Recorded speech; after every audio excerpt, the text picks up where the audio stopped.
Qari mill-Evanġelju ta' San Mark, kapitlu 1, versi minn 40 sa 45. F'dak iż-żmien resaq fuq Ġesu wieħed lebrus jitolbu bil-ħerqa. Inxteħet arkubtejh qudiemu qallu: "Jekk trid tista' tfejjaqni." Imqanqal bil-ħniena, Ġesu metti idu fuqu, messu u qallu: "Irrid, kun imnaddaf." U minnu fih il-lebra marritlu u ġismu ndaf.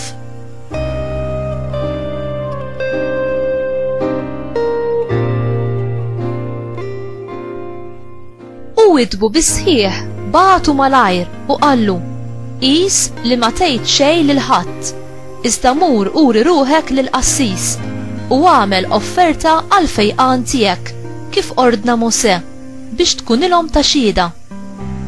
Iżda dak ma ta' telaq, beda jixxandar ma' kullimkien u jxerret l-aħbar, hekk li Ġesu f'ebda belt ma seta' jidħol iżjed bid-deher, imma kien jibqa' barra fil-kampanja u kienu jmorru ħdejh nies minn kullimkien.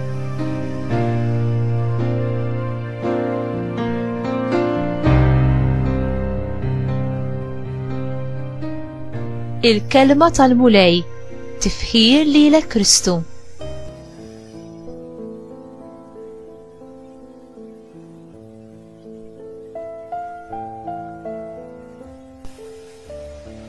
Ġesu għamel xi ħaġa li fi żmienu ma kienet tgħaddi minn moħħ ħadd li jagħmel: mess lebrus. Il-lebrusi kienu l-emarġinati tas-soċjetà.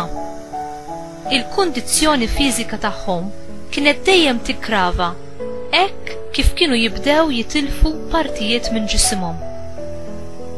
Ma kinux biss l-imwarba, imma konsidrati bħala diġà mejta, anki mill-familjari tagħhom stess. Il-liġi ludija kienet tipprojbixxi li wieħed imiss jew jersaq lejn lebrus biex ma jisfax ritwalment imniġġes.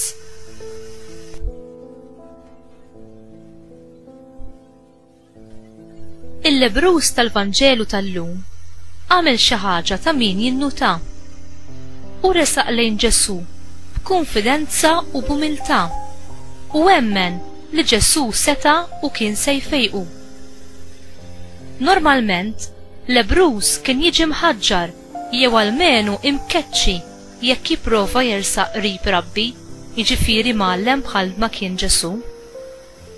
Ġesu mhux biss jaqtalu xewqtu, imma jurih l-imħabba personali, il-ħniena u l-ġentilezza ta' Alla bil-mod kif imissu.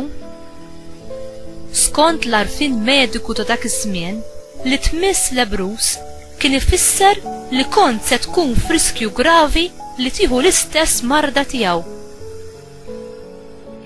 Mela Ġesu mhux biss fejjaq lill-lebrus fiżikament, imma wkoll emozjonalment u spiritwalment, għax fl-imħabba li jurih meta ma ddejjaqx imissu, wassallu l-messaġġ qawwi tal-imħabba tal-Alla għalih, b'mod aktar qawwi milli seta' jwassallu bil-kliem.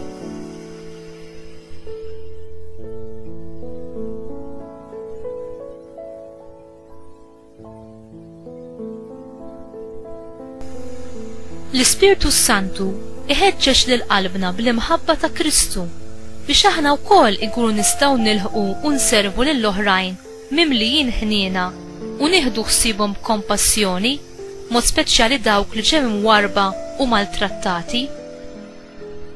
Int tħallih lill-Ispirtu Santu jimlilek qalbek bl-imħabba u l-kompassjoni ta' Kristu għall-oħrajn?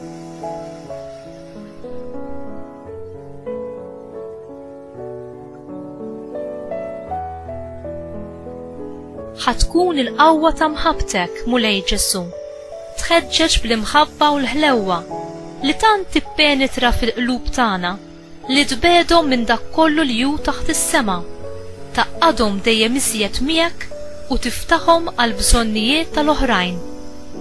Amen.